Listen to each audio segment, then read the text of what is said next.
Thank you.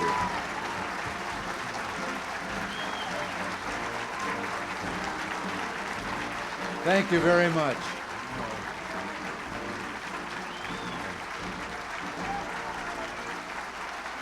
Thank you very much.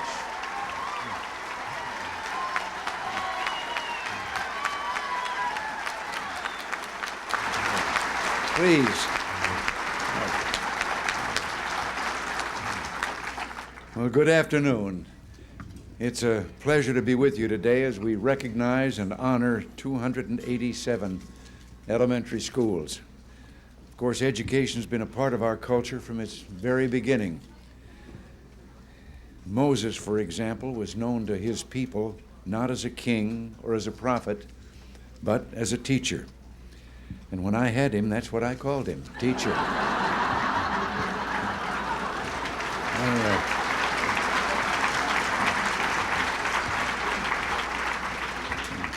Boy, was he strict. If you made a mistake, he'd do that trick where he turned his cane into a snake.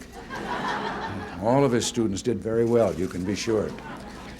Well, seriously, though, I can't think of an event that I'd be happier to attend.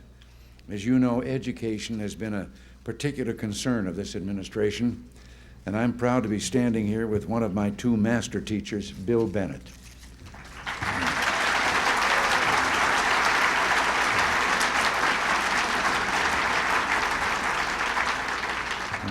Bill, I know you'll be leaving next week, and I want you to know that your legacy is an America more committed than ever to improving the education of our children, and we all thank you.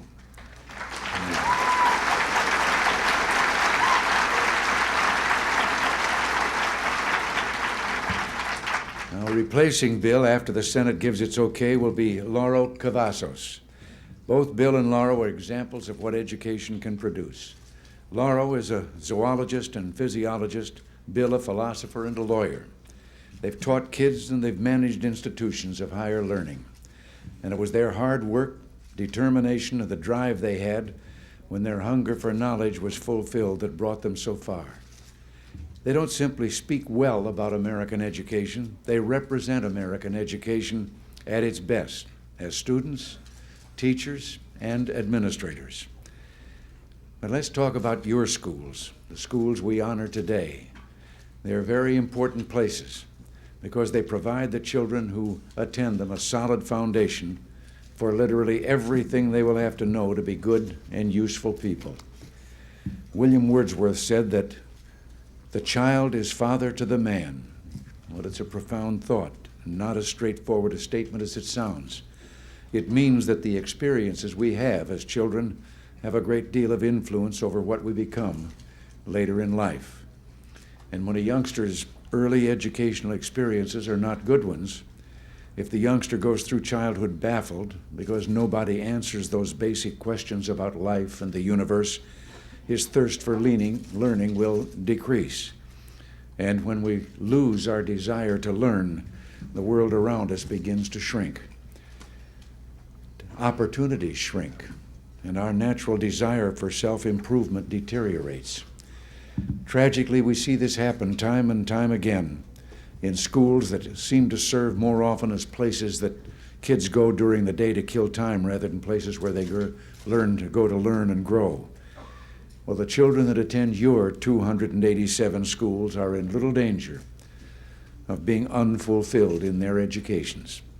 Instead, they arrive in school bright with promise, and they're met with a concerted effort to make sure they fulfill that promise. And that means principals and teachers taking a firm hand and telling their students, this is what you must know. This is how hard you must work to know it, and your reward is the knowledge itself.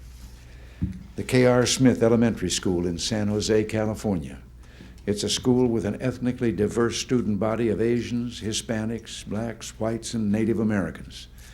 And why is this school among the 287 we honor?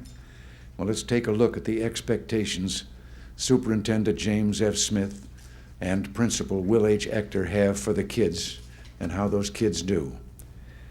There's an hour a day of mathematics instruction that emphasizes problem-solving skills And what do the students have to show for it?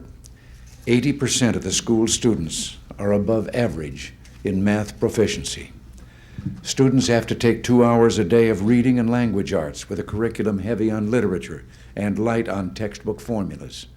And what's the result? The scores of K.R. Smith students on the 1987 California Survey of Basic Skills for Writing were the highest in the San Jose School District. And that's in a school whose kids are predominantly immigrants or from families that move around a great deal. Kids whose first language isn't English. And how is this possible? Well, Hector put it best when he said that education is our business, excellence is our goal. Excellence is not simply an A grade. Excellence is a philosophy. It says, do your best at all times because you owe yourself no less. Well, that kind of philosophy spills over into everything and helps children to develop not only good study habits, but good character as well. The demand for excellence is a booster to the all-important self-esteem that kids must have to sustain hard work and resist the temptations to sloth or self-indulgence that the world and the devil place in their path. It's the best preventative against the scourge of drugs that I can think of, because if you give children a sense of the past and the future, they won't be so tempted to obliterate the present with drugs. All American elementary schools can learn from your example. And to make that easier to accomplish, the Department of Education has just released a report called James Madison Elementary School, a Curriculum for American Students. It's a portrait of a model American elementary school, complete with a full-scale curriculum in all relevant subjects. And how did Bill Bennett come up with the curriculum we propose in this volume? Well, from you, your schools, and your programs. You know, some would want to judge America's commitment to education solely by counting the number of federal dollars going into education. All of you here today have proved that excellence cannot be bought. If it could, some of our most troubled school systems would be our best. No, excellence is the product of dedicated people like you, working hard, relying on a rigorous curriculum, and always demanding the best from your students. People like Nancy Jude, the principal of John Marshall Elementary School in Glendale, California. Facilities there are crowded, and Nancy says, we try to work with what we have. What they have are committed teachers and enthusiastic students, and that's what makes Nancy Jude's school one of the 287 that we honor today. All of you have done well by your communities and done credit to your profession. Your example is a guiding light for parents, teachers, and administrators who want all American children to have the kind of education you're already providing. I don't think any of you are ever going to be characterized by that little story about the little boy who came home with his report card, and when he got back to school the next day, he said to his teacher, you better watch out, because if I don't get better grades, my father said he's really going to smack somebody.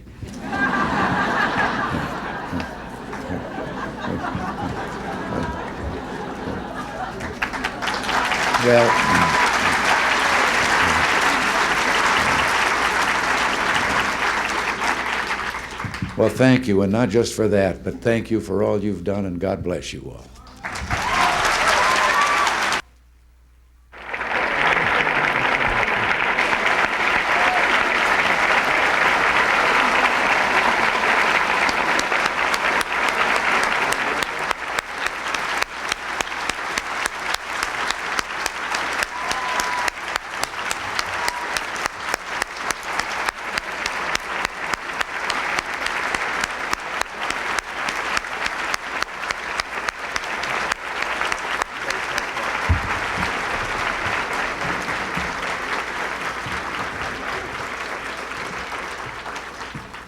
I got my orders from my boss. He said I better start talking, so I will.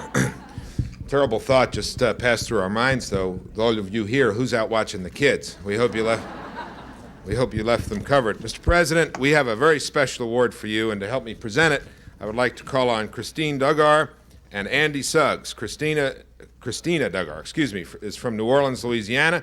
Andy Suggs from Roswell, Georgia. And I'd like the two of them to come up here and help me make this presentation.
I know it's a long distance.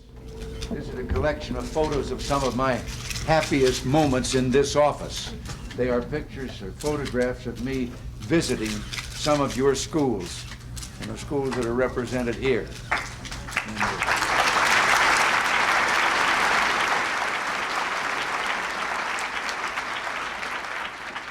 And if you think I'm going to leave it here and hope that somebody will bring it to me, I am not.